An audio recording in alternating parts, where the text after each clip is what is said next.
경찰이 대구은행 비자금 조성 의혹에 대해 내사에 들어가면서 박인규 DGB금융그룹 회장 겸 대구은행장 사퇴설이 나오고 있습니다. 최근 도시농업의 하나로 옥상공원 가꾸기에 관심이 커지고 있습니다. 다양한 경제적 효과도 있습니다. 구미 5호 국가산업단지 산업용지가 분양을 시작했습니다. 비싼 분양가 문제가 논란을 이어가고 있습니다. 포항 경제의 한 축을 담당할 것으로 기대를 모았던 영일만항이 물동량 감소로 적자에 허덕이고 있습니다. 여러분 안녕하십니까? 8월 22일 화요일 아침 대구 MBC 뉴스투데이입니다. 요즘 비 소식이 잦습니다. 출근길 대체로 구름만 많겠지만 오후에는 또 소나기가 내리겠습니다. 낮 기온은 다시 크게 오르면서 폭염 수준의 더위가 이어질 전망입니다. 자세한 날씨 이시정 기상캐스터입니다. 네, 오늘 아침 출근길에는 비가 대부분 소강 상태를 보이고 있는데요. 오후에는 다시 소나기 형태로 강하게 쏟아질 수 있어서 나가실 때 잊지 말고 우산 챙기셔야겠습니다. 오늘 예상 강우량 살펴보면 대구와 경북 내륙 지역 5에서 50mm 정도가 되겠습니다. 현재 기온입니다. 대구 24도, 안동 역시 24도로 열대야 기준인 25도 가까이 올라 있고요. 낮 최고 기온도 대구가 33도, 안동 32도 등 다시 폭염주의보 기준까지 오르겠습니다. 또 연일 계속되는 비로 인해 대기 중 습도가 높아진 상태라 더 무덥게 느껴질 수 있겠습니다. 당분간 비가 계속되겠고요. 또 아침 저녁으로 무더운 날씨가 이어지다가 주말쯤 조금 누그러질 것으로 보입니다. 날씨 정보였습니다. 최근 대구은행이 성추행에 갑질 논란 등 불미스러운 일로 여론의 도마에 올랐는데요. 지난주 경찰이 박인규 DGB금융지주 회장 겸 대구은행장에 대해 내사에 들어갔다고 밝혀 대구은행의 안팎으로 빨간불이 켜졌습니다.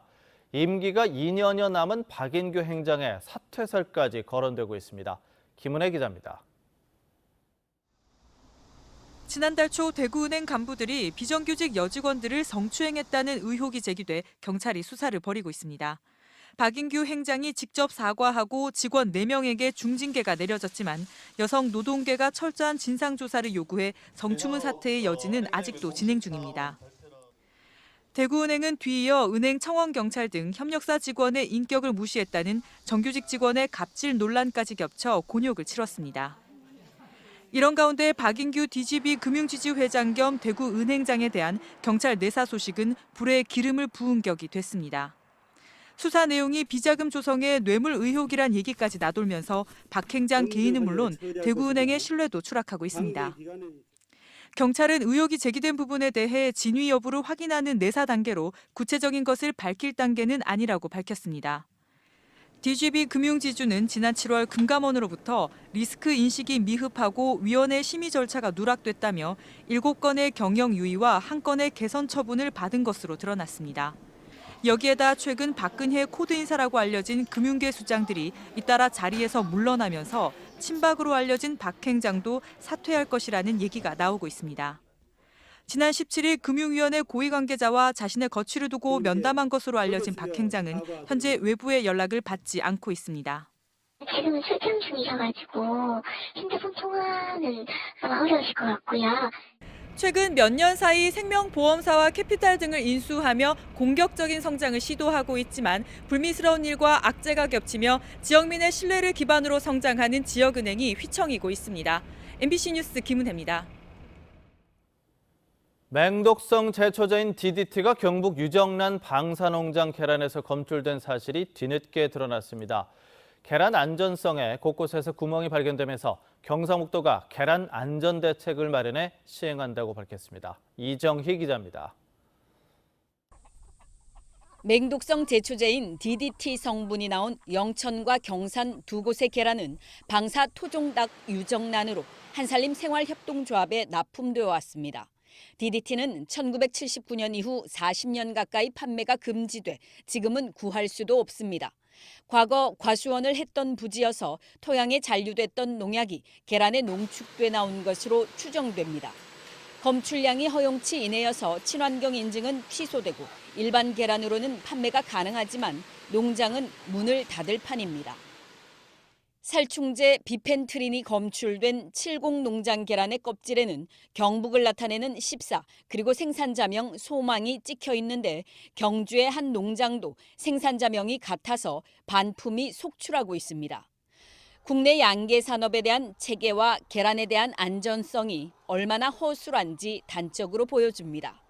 소나 돼지나 도축하는 과정에서 다 검사를 하잖아요. 우유도 집유하는 과정에서 검사를 해요. 근데 계란은 빠져 있었던 거예요. 등급만 매긴 거예요. 일상적으로 검사가 됐더라면 그런 일이 없었겠죠. 전국에서 산란계 농장이 가장 많은 경상북도. 정부와는 별도로 독자적으로 계란 안전관리 종합대책을 마련해 시행하기로 했습니다. 살충제 계란이 나온 농장은 사후 관리반을 투입해 계란 반출은 물론 닭도 반출을 금지했습니다.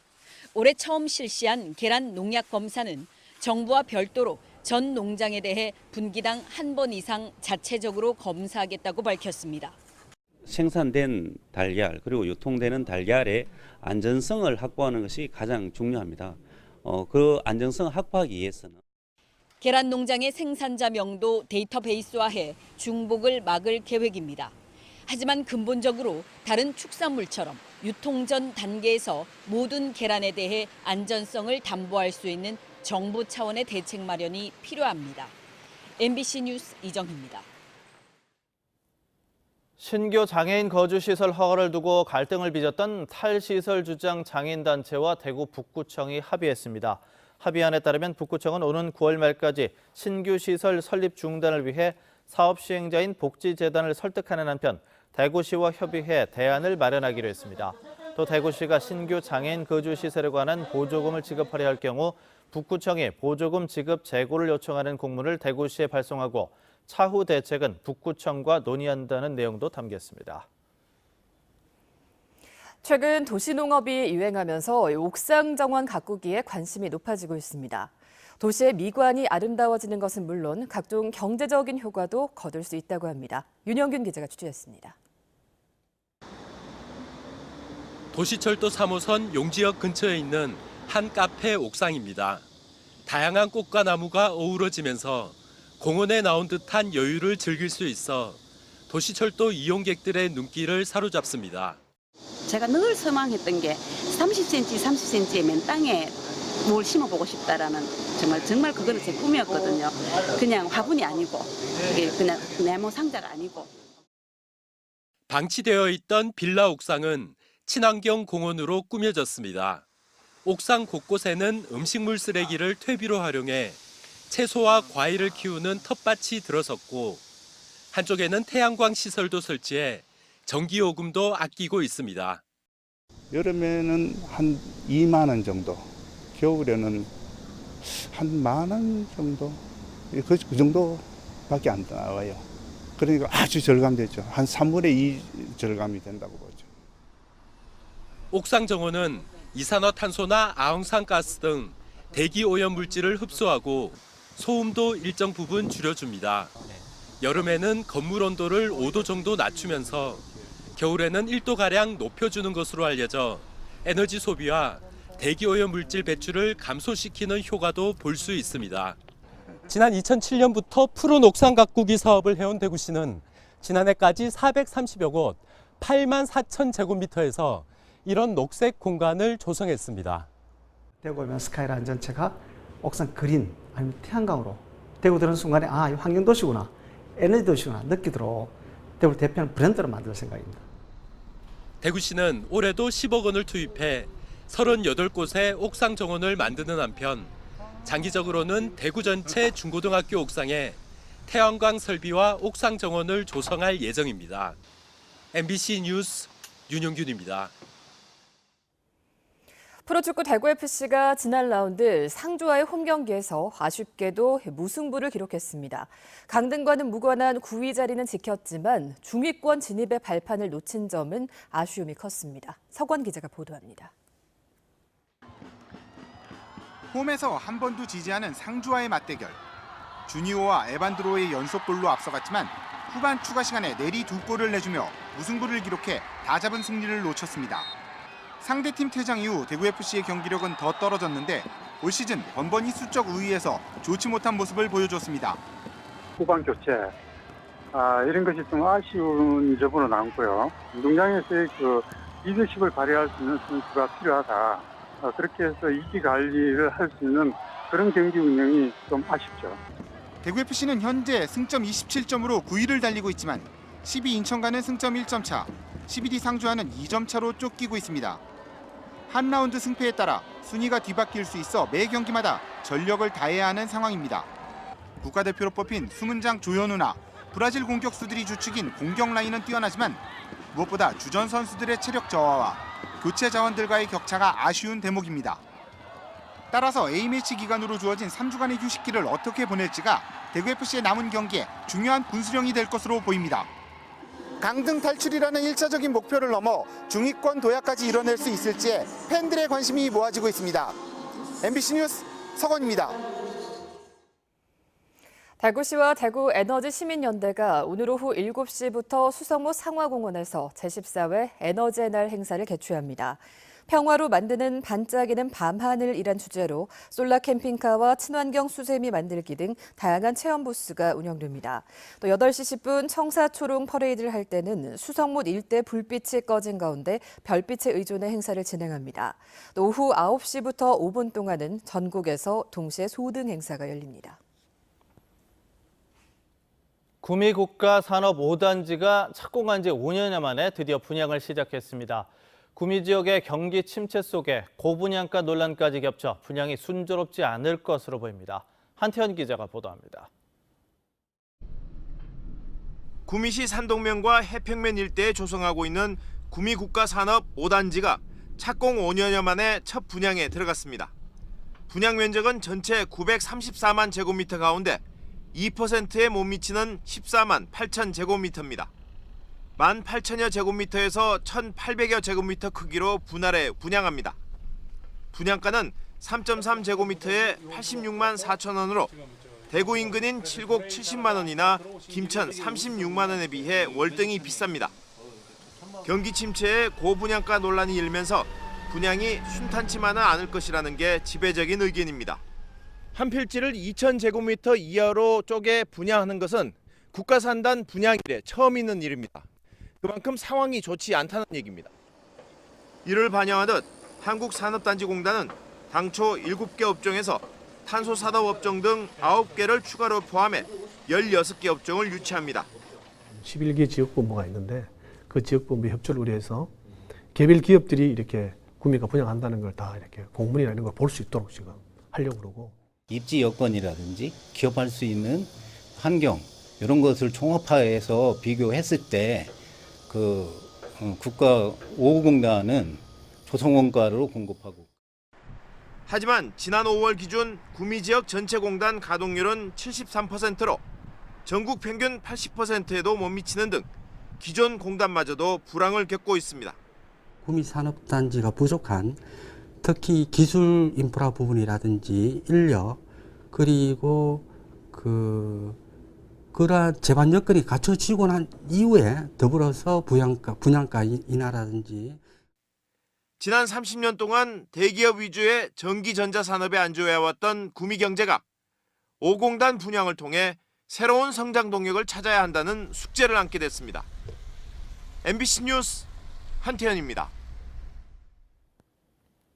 구미 김천 지역에 있는 사업장에서 임금 체불 등 기초 고용질서 위반 사례가 줄지 않고 있습니다.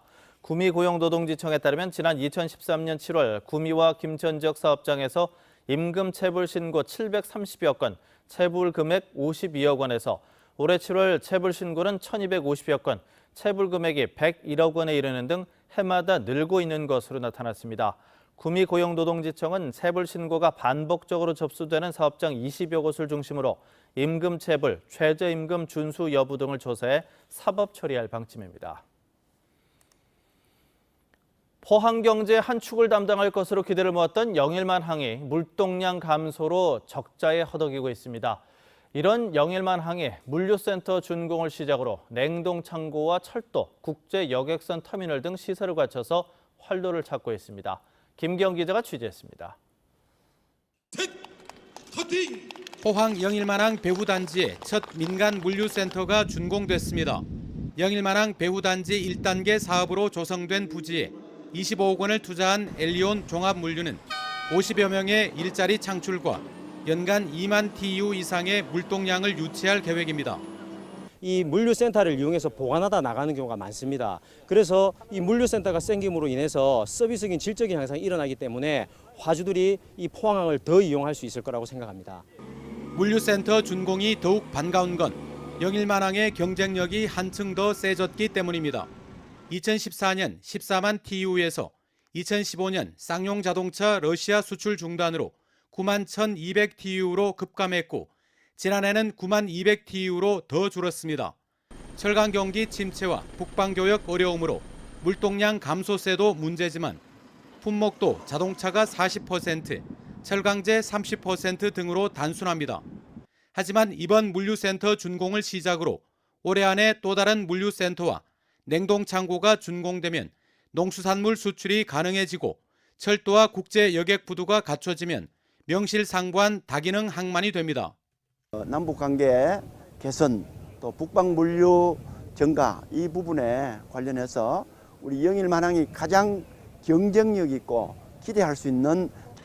게다가 정부도 철도와 국제 여객 터미널이 제때 완공되도록 지원을 약속해 영일만항 활성화에 힘을 보탰습니다. 국토부 일이긴 합니다만 저희들도 계속 예정대로 좀 조속 완공될 수 있도록 그렇게 계속 협의를 하고 요청을 하겠습니다. 2009년 개항해 자본 잠식 위기에 놓인 영일만항, 환동해안 중심 항만으로 육성하겠다는 당초 계획을 어떻게 실현할지 기대가 큽니다. MBC 뉴스 김기영입니다. 올 상반기 대구 경북 지역 상장법인의 매출과 수익이 모두 증가했습니다. 한국거래소 대구사무소가 올 상반기 지역 상장법인 93곳의 영업실적을 분석한 결과 매출액은 36조 2,600여억 원, 순이익은 2조 4,700여억 원으로 지난해 같은 기간보다 각각 11.5%, 40.9%가 늘었습니다. 이 같은 실적은 철강과 기계, 특히 반도체 수출 호조에 따라 IT 부품 업종의 호황 때문으로 분석됐습니다. 한편 지역 상장법인 가운데 상반기 흑자 기업은 전체 87%인 76곳으로 집계됐습니다. 대구시가 시민과 공무원의 아이디어를 시정에 반영하기 위해서 정책 아이디어를 공개 모집합니다. 이번 정책 제안 공모의 주제는 대구 폭염에 대한 대책 방안, 대구시 공공디자인 개선 방안, 마을 공동체 만들기 사업 등 3개 분야로 대한민국 국민이면 누구나 아이디어를 제출할 수 있습니다. 응모는 대구시 홈페이지, 국민신문고, 시청 방문 등 다양한 방법으로 참여할 수 있고 심사를 통해 최고 300만 원의 상금이 지급됩니다. 대구 두류 워터파크의 운영이 한 주 연장됩니다. 대구시설공단은 파도풀과 워터슬라이드 등 최신 물놀이 시설을 보강해 지난달 문을 연 두류 워터파크의 인기가 높아 당초 20일까지였던 운영 기간을 한 주 연장해 27일까지 운영한다고 밝혔습니다. 두류 워터파크는 지난달 개장한 뒤 주말 평균 3,000명, 8월 첫째 주에는 2만여 명이 다녀간 것으로 집계됐습니다. 대구지방법원 형사12부 정재수 재판장은 지난 2월 19일 대구의 한 물류창고에서 채권자를 둔기로 때려 살해하려 한 혐의로 기소된 55살 A씨에게 징역 4년, 위치 추적 장치 10년 부착을 명령했습니다. A씨는 자신에게 돈을 빌려준 채권자가 이자 수입 등으로 쉽게 돈을 버는 것을 질투해 범행한 것으로 조사됐습니다. 재판부는 A씨가 살인을 할 고의는 없었던 것으로 보이고 미수에 그친 점을 고려했다고 양형 이유를 밝혔습니다. 대구 수성구 드란길 먹거리타운에도 5개 영업이 허용됩니다. 대구 수성구청은 오늘부터 드란길 먹거리타운에 있는 음식점 130여 곳을 5개의 차량과 파라솔 등을 설치해 영업할 수 있게 허용한다고 밝혔습니다. 다만 5구에는 조리시설을 설치하거나 음식을 만들 수는 없고 영업장 안에서 요리한 음식만 제공해야 합니다. 수성구청은 지난해 4월 수성유원지 80여 개소에 이어서 상권 활성화를 위해서 드란길에도 5개 영업을 허용한다고 밝혔습니다.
오늘 아침 출근길에는 비가 대부분 소강 상태를 보이고 있는데요. 오후에는 다시 소나기 형태로 강하게 쏟아질 수 있어서 오늘도 나가실 때 잊지 말고 우산 챙기셔야겠습니다. 예상 강우량은 대구와 경북 내륙 지역 5에서 많게는 50mm 정도가 되겠습니다. 오늘은 북쪽을 지나는 기압골의 영향에서 벗어나 차츰 북태평양 고기압의 가장자리에 들면서 전국이 대체로 흐리고 오후에는 대기 불안정으로 소나기가 오는 곳이 있겠습니다. 자세한 지역별 날씨입니다. 대구의 아침 기온 24도로 출발합니다. 낮 기온은 폭염주의보 기준인 33도까지 오르겠습니다. 상주의 낮 기온은 32도, 구미, 김천도 32도까지 오르겠습니다. 예천의 현재 기온은 23도를 가리키고 있고요. 낮 기온 31도 예상됩니다. 포항의 낮 기온은 32도, 바다의 물결은 0.5에서 2.5m를 일겠습니다. 당분간 계속해서 비 소식이 들어있고요. 아침, 저녁으로 무더운 날씨가 이어지다가 주말쯤 조금 누그러질 것으로 보입니다. 날씨 정보였습니다.